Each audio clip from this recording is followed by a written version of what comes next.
Welcome to the video Vort. Az Yashir Moshe B'nai Yisrael. When the Jewish people crossed the sea into safety, they broke out in song, thanking Hashem for the miracle of the sea. In this week's parsha, the Jewish people again experience a miracle related to water. That is the water that God provided to B'nai Yisrael in the desert. And they break out in song, Az Yashir Yisrael. Two miracles, both related to water, but one significant difference. In the first miracle, it's Az Yashir Moshe U'Bnei Yisrael.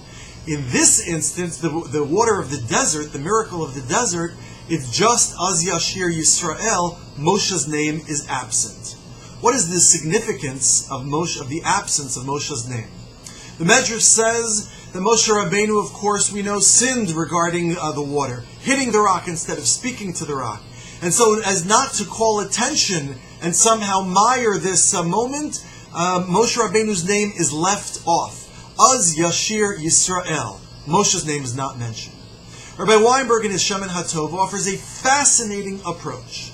Moshe Rabbeinu, took the Jewish people out of Egypt, they were a brand newborn nation, and Moshe had to teach them every step of the way what exactly to do.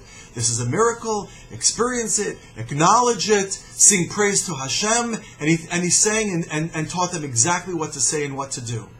However, now, 40 years later, the Jewish people no longer need Moshe to tell them everything. He taught them, he guided them, and now they can stand on their own 2 feet. They saw a miracle, they acknowledged the miracle, and now they express their gratitude to Hashem, Az Yashir Yisrael.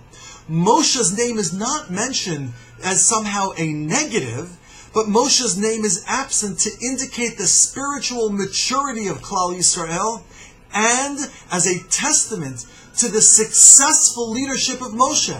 They didn't need him quite as much anymore. Of course they needed Moshe, but he wasn't critical to the future now of Klal Yisrael. He had done his job and he had done it well. The people now could see a miracle, acknowledge it, and give thanks to Hashem. This week we will celebrate July 4th in the United States, a foundational day in the history of this country.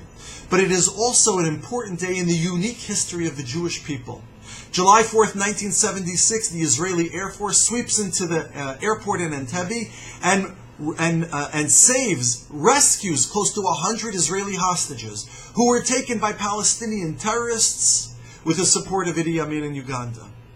Moshe Feinstein, in his magnum opus, was asked to comment about the raid on Entebbe, and he says, in his view, it is a nes nigla, an incontrovertible miracle plain for the eye to see. So he says to his questioner, without any hesitation. It seems to me we should pray for the day that we are able to see and witness the miracles in our personal lives, in the lives of the Klal Yisrael, in the advent of Medinat Yisrael, and all the miracles that have occurred throughout his history, and to be able to acknowledge and offer thanks to Hashem without the guidance of a Moshe. Good Shabbos.